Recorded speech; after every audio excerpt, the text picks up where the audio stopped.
Hey, if you're new here to my channel, my name is Janae and I'm sharing everything with you that helped me to remember. So a lot of us grew up learning a role long before we knew we were learning it. Some of us became heroes, the ones who had to be strong, who had to survive things we never should have, and had to learn to rise to that occasion. Some of us became victims, not because we were weak, but because we never had the support, safety, or tools we needed to overcome what happened. And some of us became helpers and healers. The women, the men who had to learn early on that their value came from fixing, soothing, or saving everyone else. None of those roles were moral categories. They were survival strategies. They were formed in childhood long before we even had a choice. But here's the catch.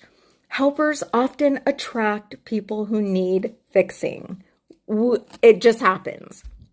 Not because those people are broken, but because the helper learned to feel safe, or that it was safer to be needed rather than, sorry for the noise.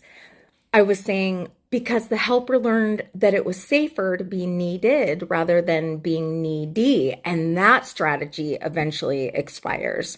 And the cost, you forget that you're allowed to have needs. You forget you're allowed to receive. You confuse love with labor.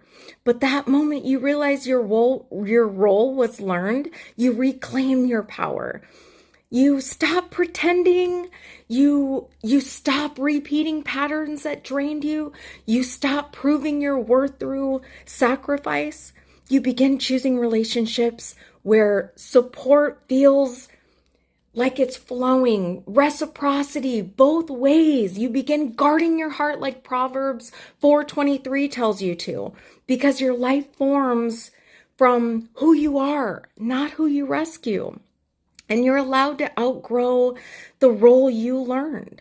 You're allowed to be supported. You're allowed to be whole without being needed. Let me know if this helped, guys. Like, subscribe, and comment, and I'll always leave deeper notes in the comments. And thank you for supporting my channel.